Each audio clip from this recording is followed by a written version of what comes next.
Hello. This will be a repeat of what was presented at the November 9th Tuesday group in Ely, Minnesota. We'll begin by introducing ourselves. I'm Marilyn Benson. I'm a mother and a grandmother. I'm mostly retired from my work as a pastoral psychotherapist and spiritual direction person. And I have connections to Ely that are warm to me. For 3 decades, I've cross-country skied and hiked in that area. And more recently, our grandson and granddaughter have participated in the Widgewagon Y Camp. In fact, this past summer, Alistair worked there for the full summer. I'm Tim Wulling. I'm retired as an electrical engineer in the computer industry. And I have the same experience as Ely as Marilyn because I am married to her. And I'm Mindy Keskinen, glad to be here. I'm an editor, writer, and my connections with Ely are mostly as a friend of the Hanson family who live on Birch Lake. And we're grateful to Jeff Hanson for coordinating this meeting and also putting us up overnight. And Renee Hanson, who lived in St. Paul for 30 some years, was one of the early people involved with our Transition Town group. And we are here to talk about transition towns. We're here to talk about climate change. Actually, we're here to tell you about our local group's response to climate change.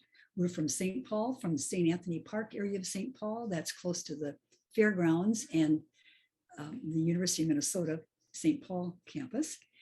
And a number of years ago, probably around 2009, several of us gathered and said to ourselves, let's try to do something about climate change. And we didn't feel that we had much power to affect anything on a federal level or a state level, but we thought maybe we could do something with a small group of people. We were already doing things in our homes, like, lowering the thermostat, that sort of thing. But perhaps we could make a change. Perhaps we had something that would affect change. We noticed that transition is happening, and we believed that we could influence what form it took. We began by reading Plan C, a book by Pat Murphy. Notice the subtitle, Community Survival Strategies. Murphy suggests 4 approaches to climate change, and we're going to take a look at those right now. The first one is Plan A, business as usual. What problem? And we certainly can see that around us. Plan B, clean, green technology. There is a problem, and technology will solve it. Plan C, curtail consumption, build community.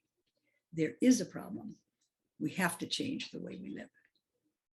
And Plan D, die off. What's the use? We're all doomed anyway. Let's see if we can use these plans and apply them to some approaches to climate change. Let's take a look. What about that first one in the blue box? Have fewer kids, grandkids. What plan might that be? C. Yeah, that's going to curtail. All right. What about driving a small electric car fewer miles? We could pull those apart. Driving a small electric car, that's technology, isn't it? But what about fewer miles? That's going to be C. Install solar or support local solar and wind power. Looks like technology. B. Don't fly if you can avoid it. Not flying, that's going to be curtailing. Well, let's give it a C if you can avoid it. Efficiency in home. Insulation, appliances. I think we're back to that technology, aren't we? Buy local, consume less, plant trees. Well, there's curtailment there with the consuming less. So why don't we give that one a C? Let's look at a few more. Centerpoint Energy sought a new coal plant in North Dakota. What does that look like?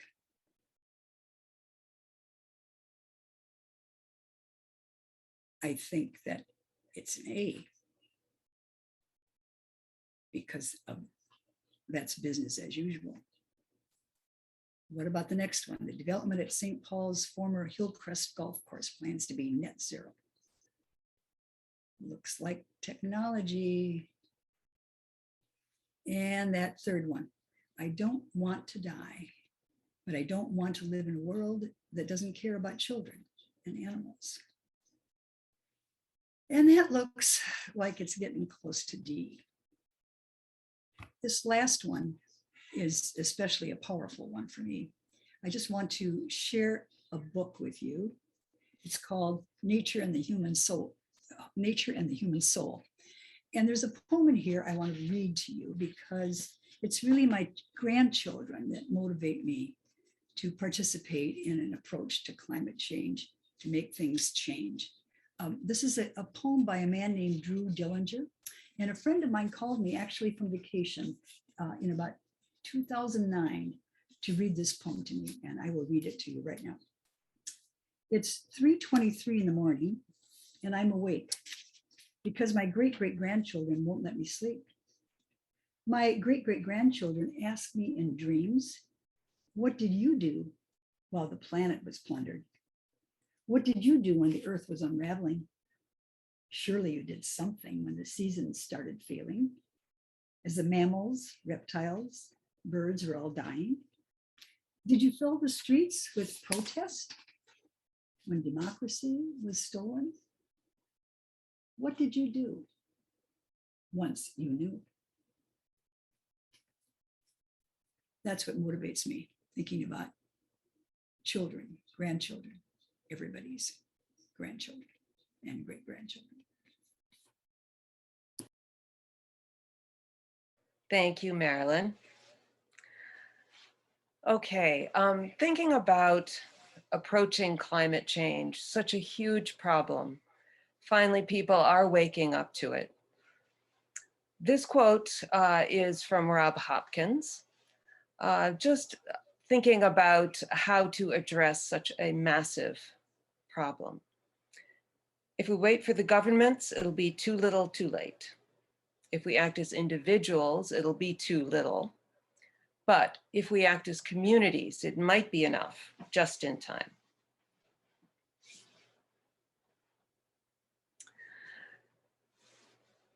Now, Rob Hopkins is now seen as more or less the founder of the transition movement, which is a movement of communities coming together to reimagine and rebuild our world.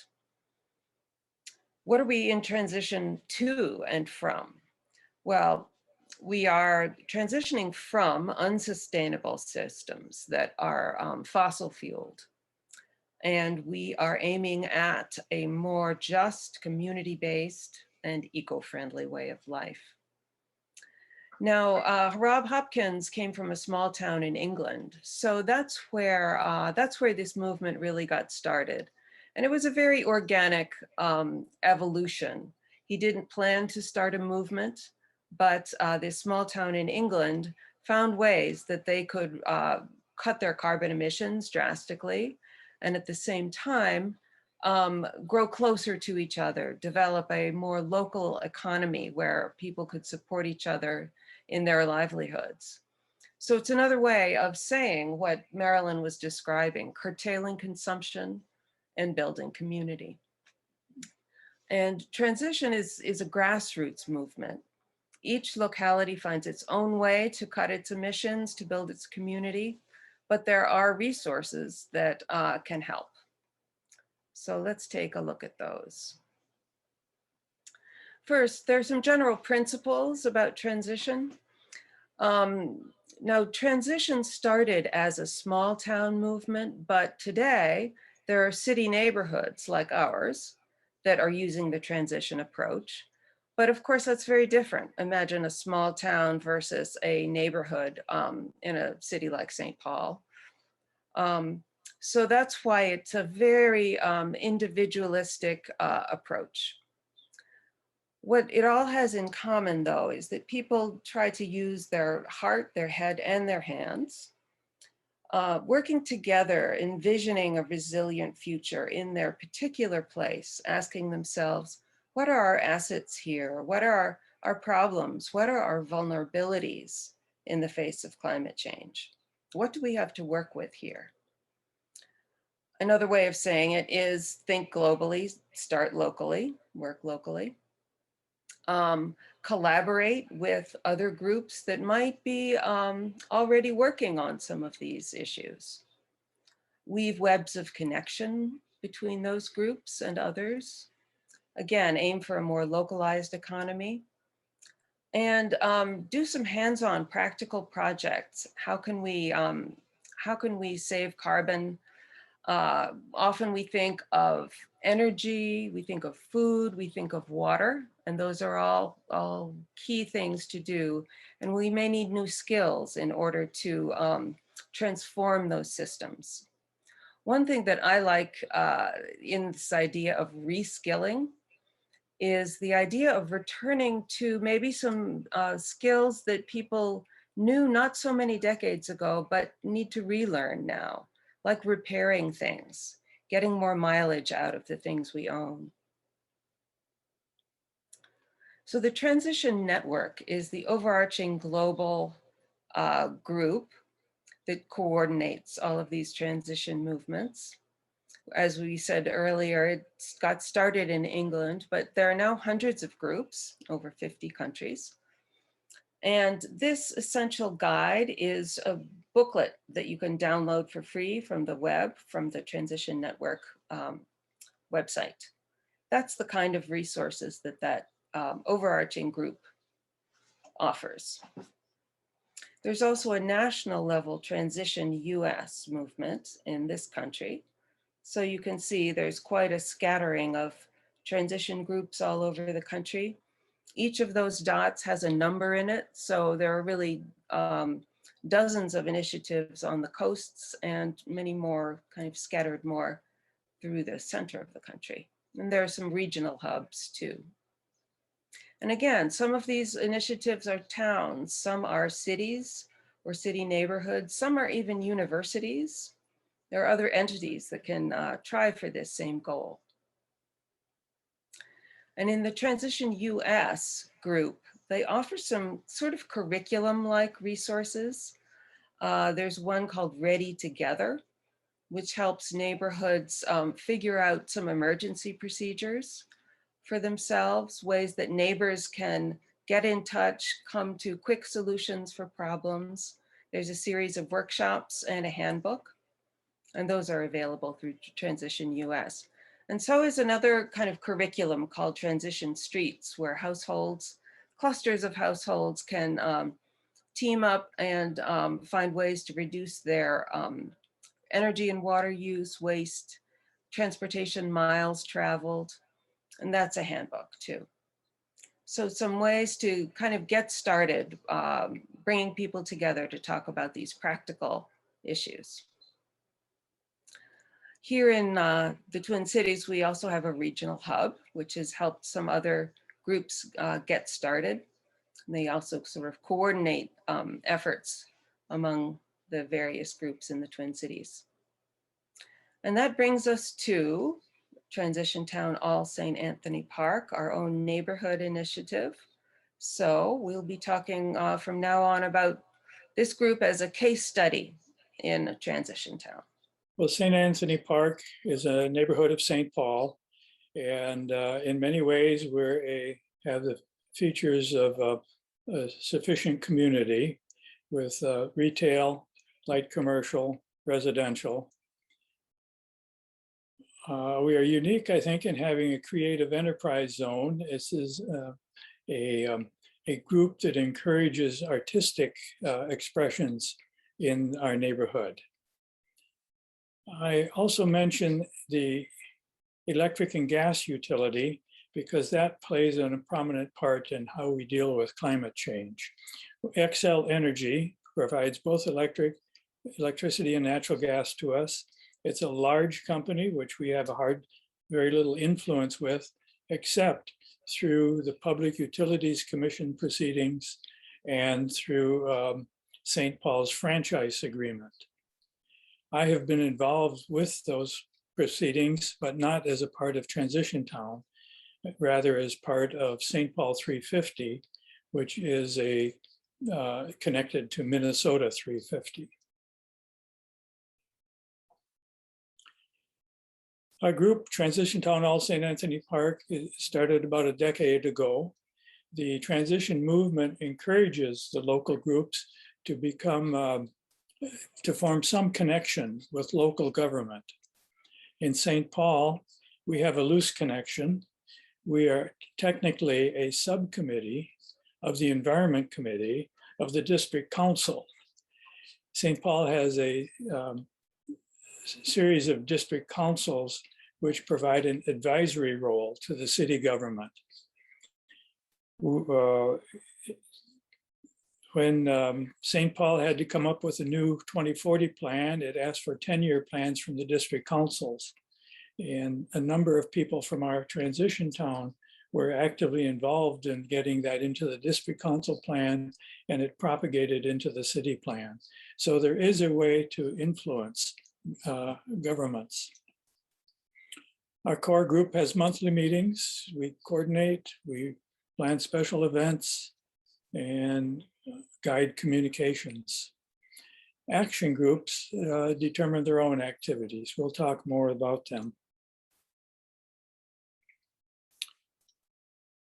We have done quite a number of things to try to spread the word and get some action on a larger scale. We started largely with film screenings to raise awareness. I think climate change is front and center for almost everyone now, so we're on to some other activities.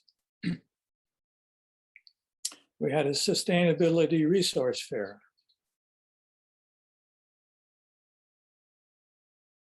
We led a session on emergency preparedness, being ready for severe weather events, as well as helping with the longer term, being ready for differences in climate. This summer, we had an emergence festival around Lake Como.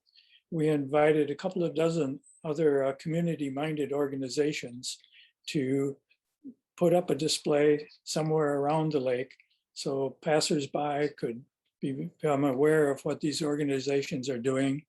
And these organizations became more aware of each other.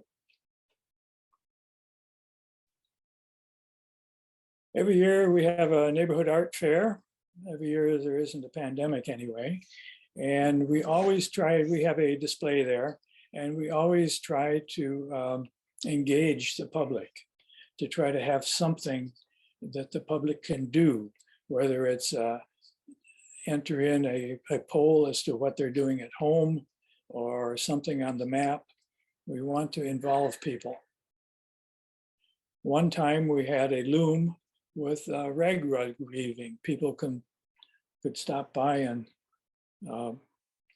do a couple of strips. Another time we had people write postcards to legislators. Our 4th of July parade is a time when we can enter and be creative. One year we pretended to be a solar array. Other years we've worked with other groups in the neighborhood, whether the Garden Club or the St. Paul Tool Library. In general, it's a chance to have fun, be creative in this parade that really is unique. It's very much a small town parade and one of the few really in the Twin Cities for 4th of July.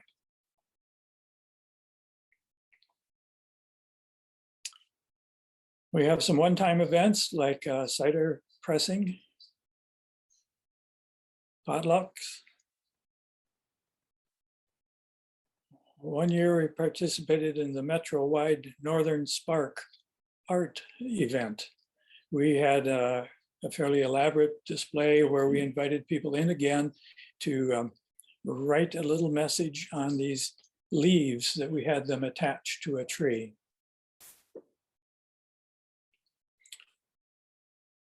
We have zines that you will find at your place. Please look them over and take them with you. These are little small magazines created by Regula Russell, one of our members. They're on our website. You can print them out and download them and make more if you'd like. The T is a sign we put in our windows that stand for transition, and it stands for together. So we have website, email, newsletter, social media to round out our array of ways we try to reach people. The neighborhood newspaper has an article every month that we arrange for. Often a member of our group will write it. Sometimes we'll invite another person. Well, we got started about a decade ago, but it was in 2013 that we have what I think of as a transforming experience. We had a series of community meetings. We wanted people to envision a post-carbon future for our neighborhood, and then to answer what would be one step toward your vision. At the first meeting, we brought together as many people as we could, from inviting through all kinds of groups and places. We wanted to collect the ideas of everybody. And so we had small group discussions with an assigned note takers. And we also had comment sheets that people could use, submit their own words for what they had in mind.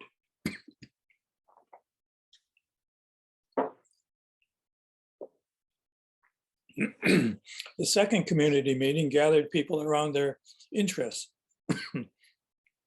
Anyone with a special idea of what they wanted to undertake could make it known, and then everybody else would come in and gather around those people and form groups. From that, we had many action groups formed. This we will talk about these in a little bit. The third community meeting was a celebration, a transition festival. We wanted to introduce the people, the public, to what each of these groups was doing.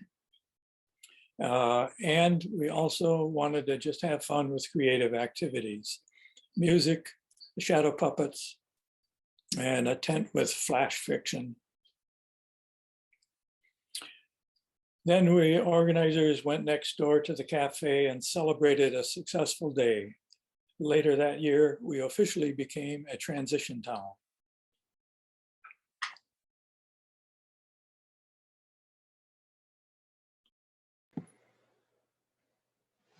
Thank you, Tim.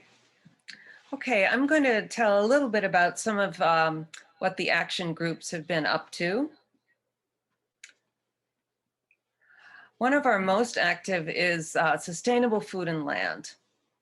And this group has held a number of canning workshops, also learning to dehydrate food, do fermentation, and other ways of preserving foods, learning how to grow salad greens indoors,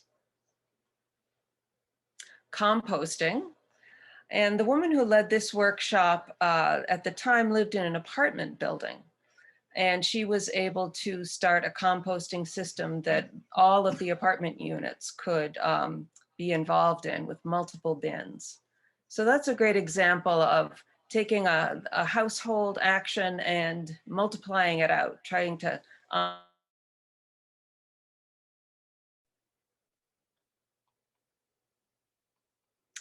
the food group also does displays sometimes at special events. This was at a festival at our co-op.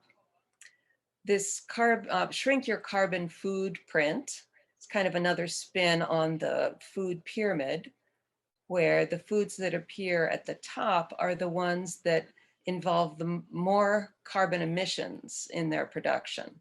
The foods at the bottom are lower carbon. So we should aim to eat more of those, less of the ones at the top.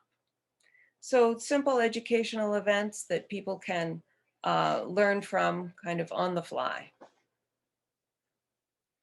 We have a transportation action group. Now, in the Twin Cities, there's a very good public transit system. So we do a lot to try to encourage people to use it, to rely less on their cars, more on transit and biking. And you can see Marilyn at the front of the train there and that 4th of July parade.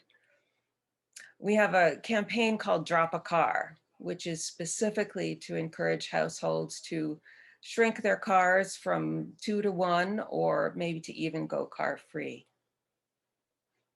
And to go electric if they are going to keep cars in the household. This is an example of a longer term project. Our transportation group, turned out that several of the people in that group already worked on the transportation committee of our district council. So those two groups ended up merging.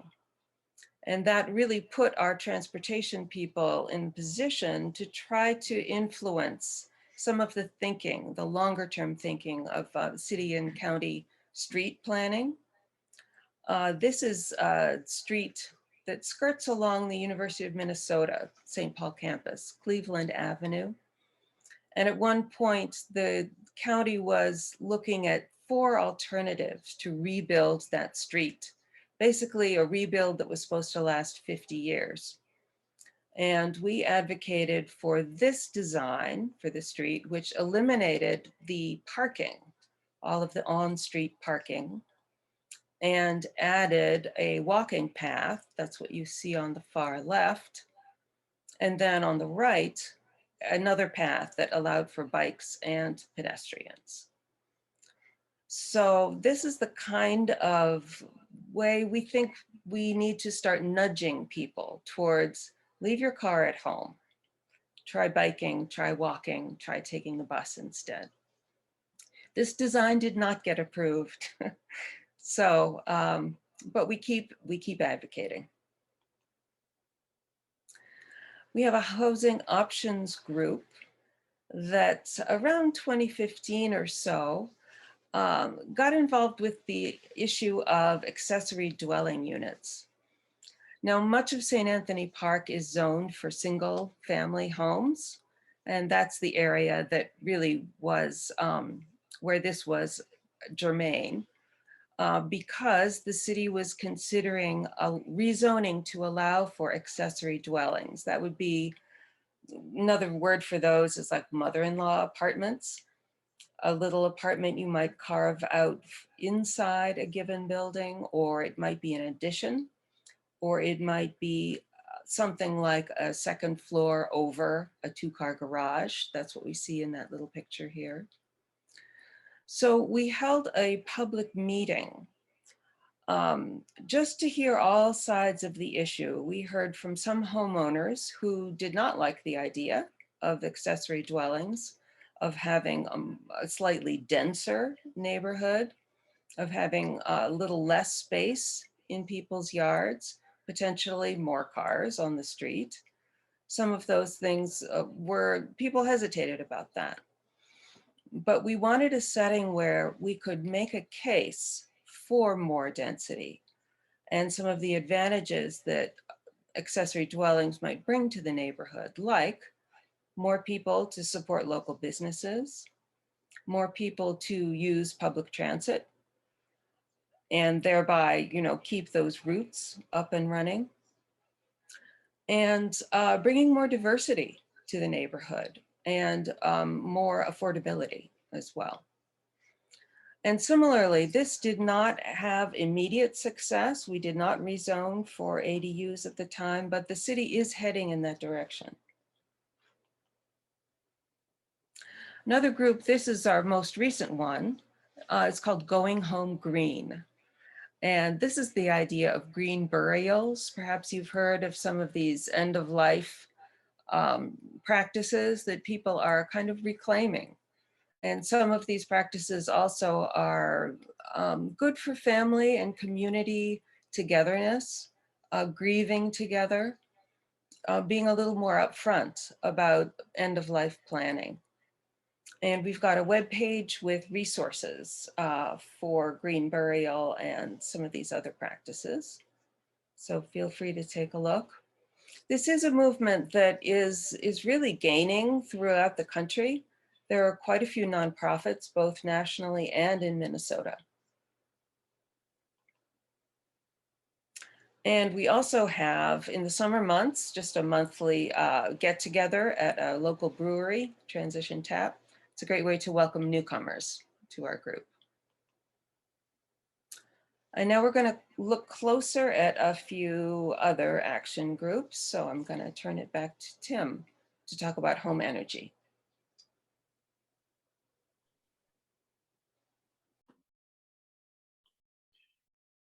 Home energy was one of the groups that came out of the original community meetings.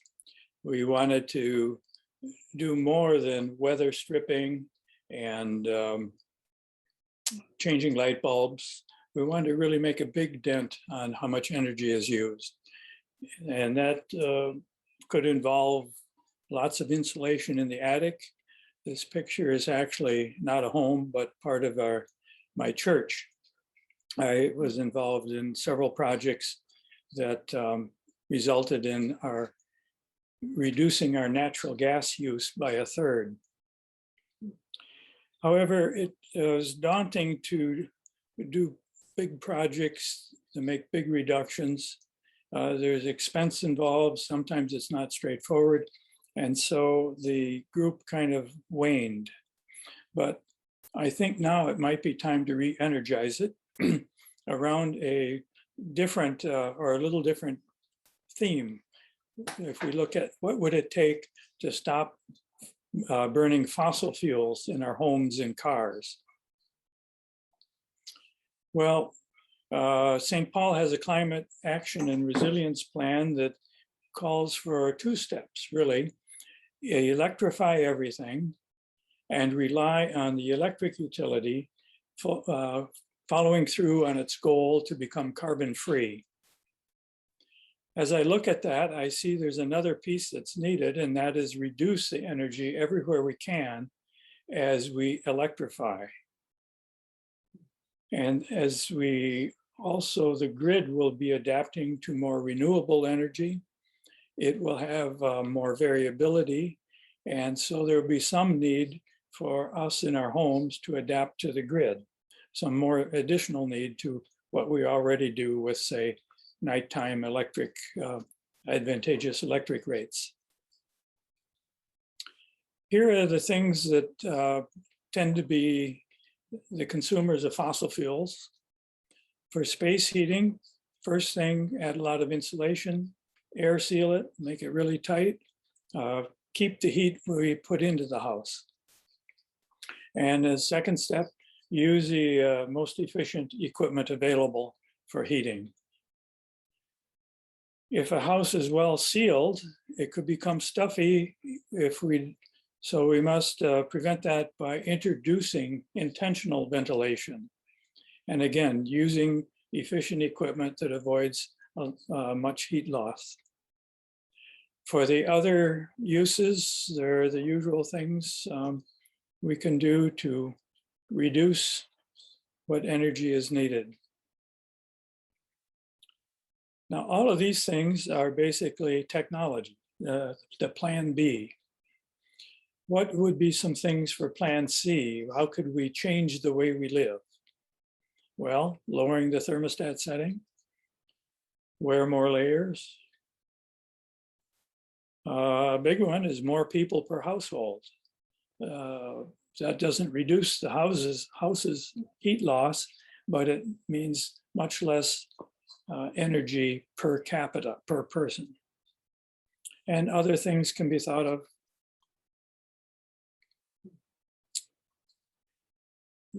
And as we do these things, we'll gain resilience. If for severe weather, power lines get knocked out, a highly insulated house can ride through a little longer, maybe long enough to make a difference. The house also can store energy. A tank water heater does that, but it can use thermal storage for space heating. And electric vehicles have a battery that offers some options. This is another way to try to ride through severe events that upset the electric supply. And when needed, we could forego some uses, whether non-essential or just or essential use. These are largely Plan B technology, but of course, foregoing use comes into the realm of changing the way we live. So it's still a big challenge, very expensive, not straightforward. We need people to lead the way to gain experience and knowledge and help other people. So it's an opportunity for adventurous homeowners and landlords to lead. Marilyn. The reflective circle and study circles.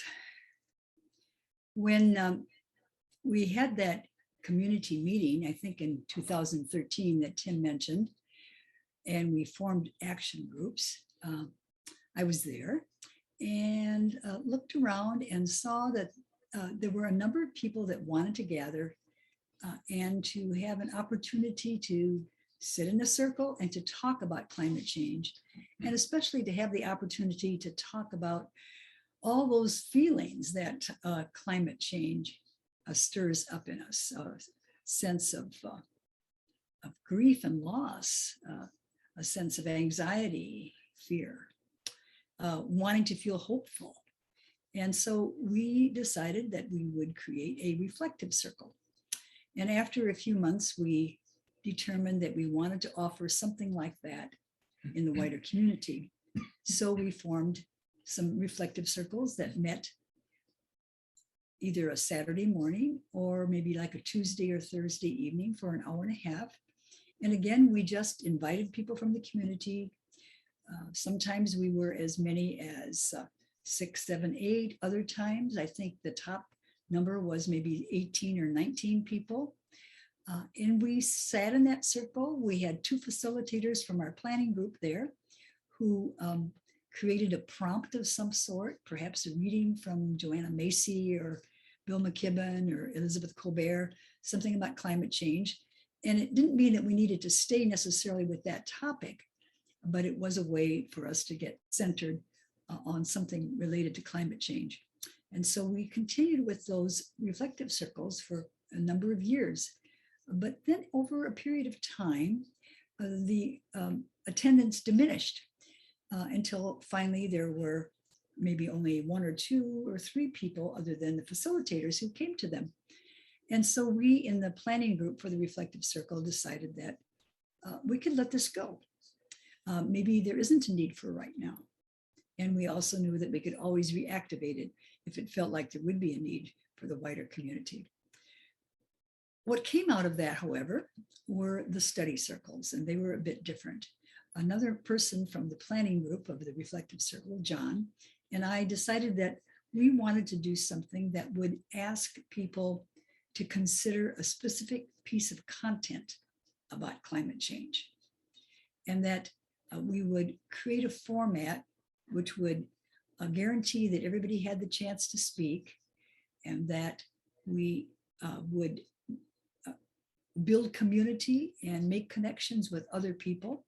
And so we created a format where we would experience a text by reading it or listening to it or videoing it. It might be a video.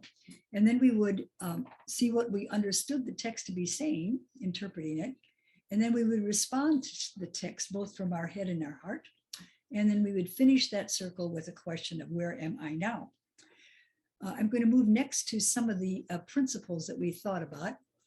We wanted to start with understanding content before expressing opinions.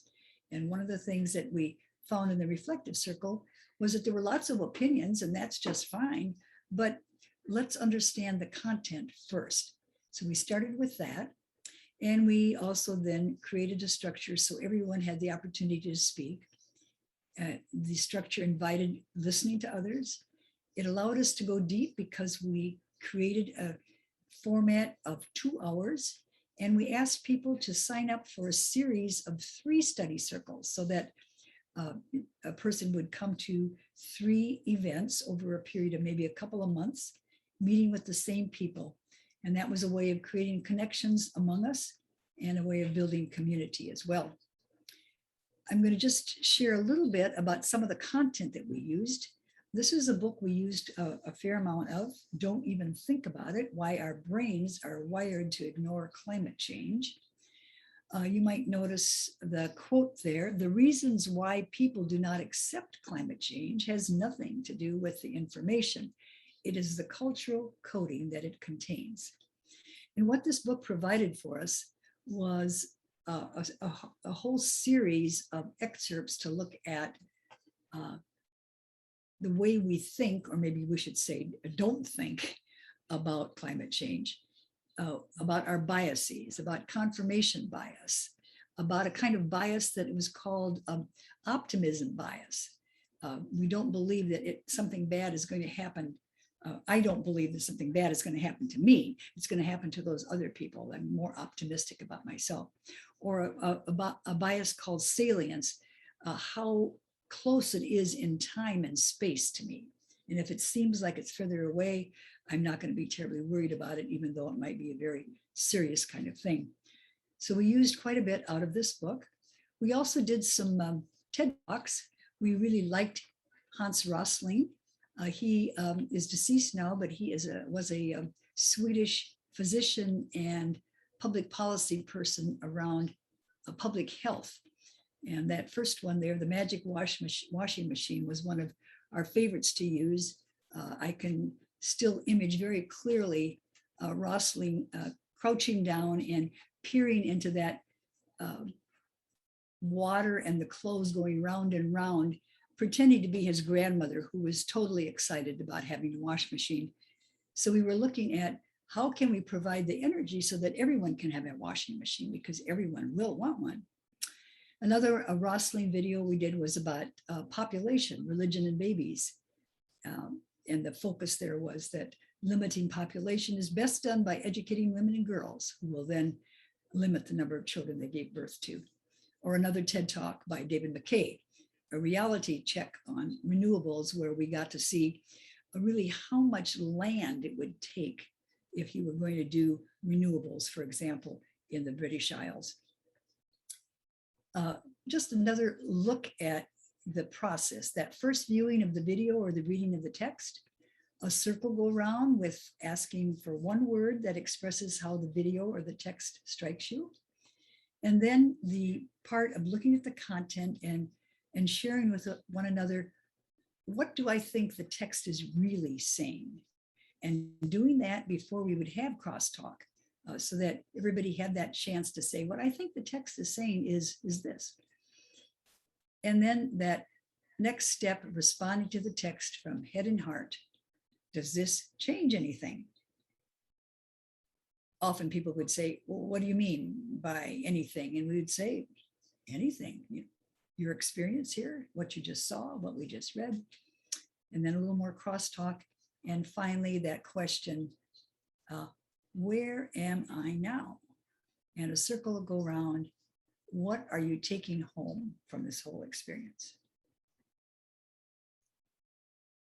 An email comment from a participant. I appreciated the work that you two did on our study circle on population growth and religion. Usually we have so much information and so little time to respond. Your approach shifted that dynamic. I continued to think about the issue. It gave me something to hold and integrate in my thinking. It made it possible to think about a potentially overwhelming issue. And I think that's part of what the study circles did. It created more community, more connection, a sense of when we form community, we can deal better with issues so huge as climate change.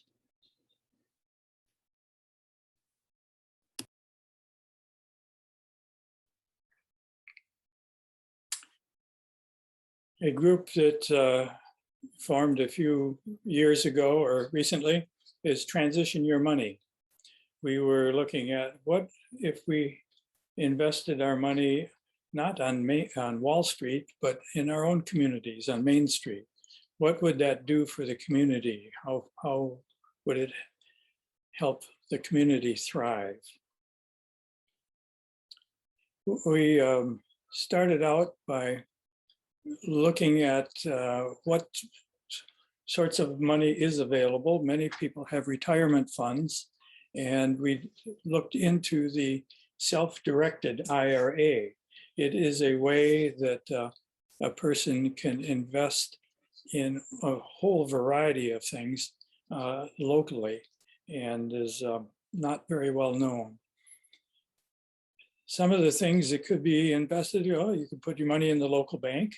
It would not have a big financial return, but if the bank is investing in the community, you would have a non-monetary return of a thriving community. Co-ops, another possibility. Our neighborhood food co-op borrowed money from its members when it purchased the building. The co-op had a savings on interest expense that way, and the members obtained a useful return. Another co-op purchased a rundown building in their main street and fixed it up, and now lease it to 2 thriving local businesses, which has done wonders for that block on the community. And the co-op did that with funding from its members. Our Transition Your Money group has invited a number of individuals to come and speak about their projects, whether it's a startup or an expansion.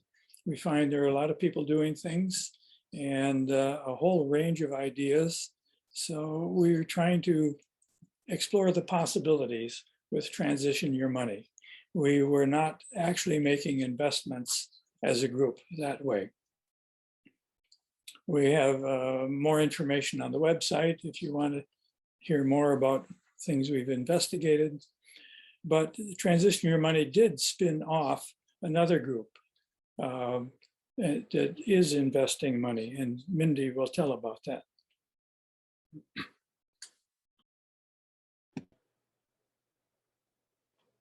Thanks, Tim.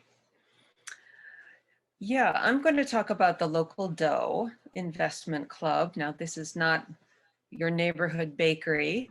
It's the name we came up with for a club of people who wanted to make meaningful investments in local enterprises that had a regenerative aspect to them. We wanted businesses that could help our community to thrive.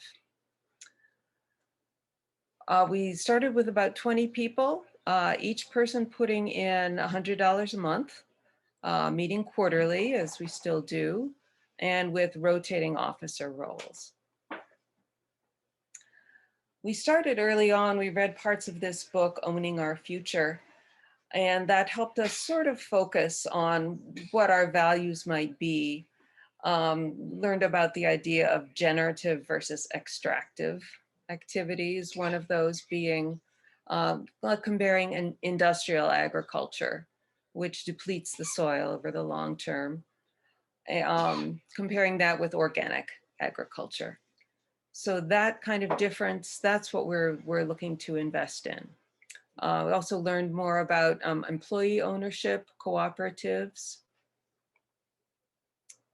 and came up with these general guiding criteria. The first one being that generative purpose.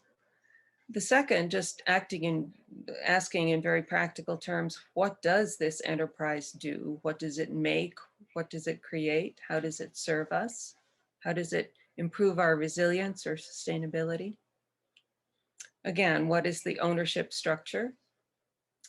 And where are the localized jobs? and what are the returns? Now, the localized jobs, we realized that the question of what is local was really pretty key. And we wondered, should we try to prioritize hyper-local enterprises, businesses right in our neighborhood, or in the Twin Cities, or in Minnesota at large? We agreed ultimately that we would consider any of those levels of locality, that a mix would be perfectly fine. And what are the returns? That was another question. What kind of percentage are we expecting over what time horizon if we invest our money? Are we hoping for more like 2% or more like 7 to 10%? And generally, what we're looking for is not only some sort of financial return on our money, but also benefits to the community, to people, and to environment. So as it's evolved, we've gotten some subgroups started who do research on various options, particularly interested in renewable energy, that regenerative agriculture, community investment, real estate co-ops like the one Tim mentioned in Minneapolis. And it's one person, one vote, regardless of stake. As new people have joined the club, the amount in the pot might shift, but it stays one person, one vote. And it's a simple majority. And there have been 3 major investments so far, because at this point, there are tens of thousands of dollars available in, I think, year 3 of the club. The first investment was in Cooperative Energy Futures, a solar garden co-op based in the Twin Cities, but with projects both in the metro and outstate. And basically, they are transforming both what type of energy we use and who controls and owns it. And their general manager came and spoke to Local Doe. We also invested in the Red Lake Solar Project, which, as we see here, it's creating energy independence while improving the long-term environmental health of the Red Lake Nation. Again, not local to us in the Twin Cities, but very much the kind of vision we want to support.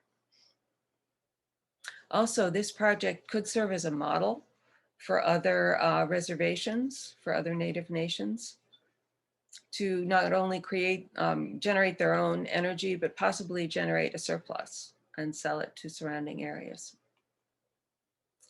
And the 40-acre co-op, which is based in Sandstone, about midway, I think, between Ely and the Twin Cities, which is a nationwide co-op that especially focuses on support for BIPOC farmers and other socially disadvantaged farmers, helping them get started. So those are the 3 that Local Doe so far has invested in. And these are 2 members of the club. There's an article in the November issue of Minnesota Women's Press. Now, this investment club is for men and women. It's not just a women's club, although I think those do exist. But here's what these 2 members said in their article. We want our money to support things at a local level, real things that people need. This kind of investment club can be replicated in other neighbors and towns or other communities of commonality. So for example, a church or a group of employees could start a club similar to this. And again, that idea of head and heart and hands. And I just want to mention in closing that when Local Doe was first getting started, I agreed to be the first president of the group, even though I had no background in finance or business or economics at all. I'm an editor, writer, But it was because I felt that the other people who were interested in this, there was so much commitment and a variety of expertise among those people. I felt like this is doable. This is a strong community and I can hold this role down to get the group off the ground. So I did that for a couple of years, and I think that's one of the real lessons of community level projects, that we can all step up, even if we don't feel like we're the ideal person for a given slot, as long as we reach out and fill in the gaps with the other people who are working on it with us. So that is our story in a nutshell. And here are a few resources if you want to find more out about our group or about the Twin Cities Hub for Transition or the national or global networks. I also want to point out, I think many people are already aware of the Ely Climate Group, which meets every month and has a great blog. That's the URL you can see right there. Highly recommend plugging into that group. Now, when we gave this talk in Ely on November 9th, there were a few questions from the floor afterwards, and that was recorded on audio. So I think we're going to hear that audio now. And thanks very much. We enjoyed recapping this presentation for you. So sorry about that. A nonprofit organization? No, we are not a, what would it be, 503? No, we're not. We're just a neighborhood group. I think there are transition towns that have formed as nonprofits. Yes, we do have some monies we get from time to time, and the fiduciary entity for that is the district council because of our connection to them. But we don't claim to be a nonprofit or tax deduction. Right, the district council serves as our fiscal agent. And we don't, we work on a shoestring budget, pretty much. We did get a grant from the Community Foundation, which helped us do some special events. But pretty much we're seat of the pants in terms of funding.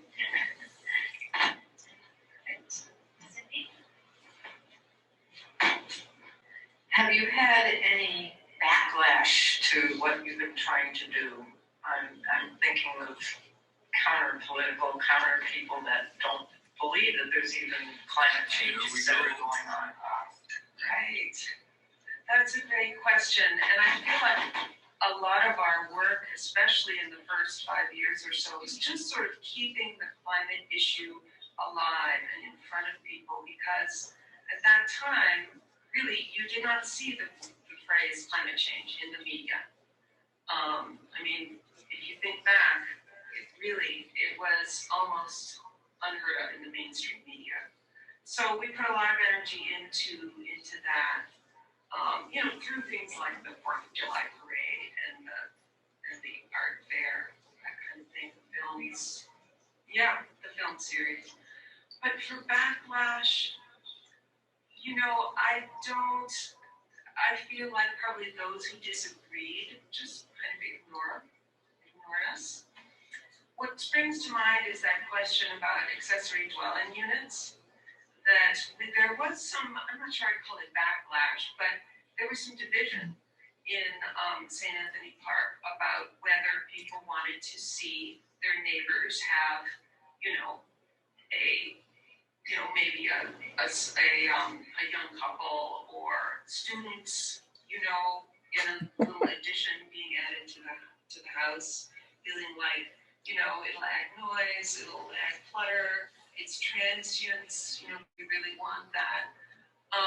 So there was a little sense of backlash, I would say, in that particular issue. This is not directly connected to transition, but and Tim and Mindy help me here, but the Luther Seminary has allowed housing for homeless people in St. Anthony Park, which was strongly supported by generally the population in St. Anthony Park. So we were pleased to see that it wasn't that not in my backyard with housing for homeless people, temporary housing for homeless people. So I think there is maybe some pushback here and there, but I think more so, as Mindy said, we've just gone ahead and done our thing. And if people are disagreeing, they just don't show up, if that makes sense.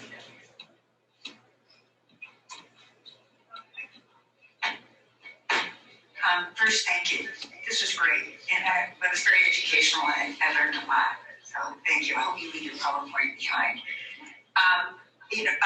It strikes me that although we have different challenges because we're rural and St. Anthony Park is urban, but we can overcome those challenges. And I think what I was thinking about was that there's really an opportunity here for a partnership between the climate group and the Ely Folk School, because the Ely Folk School could gear, it actually sort of already does, many of its classes towards a much more sustainable way to live.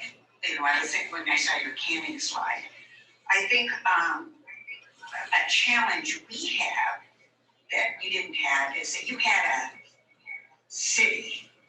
We have a town surrounded by 4 townships that span 2 counties.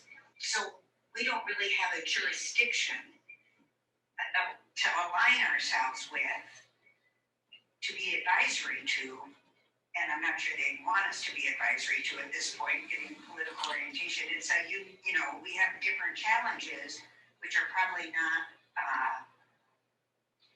unique throughout rural America, right?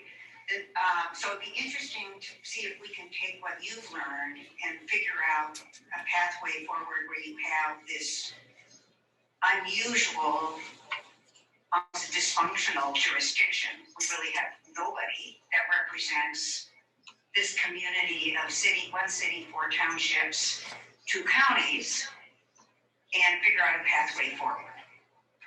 So I think that would be an interesting remake of what you do, and I'd be interested in finding out if rural communities like ours with this odd jurisdictional structure have ever tackled this transition concept and how they did it.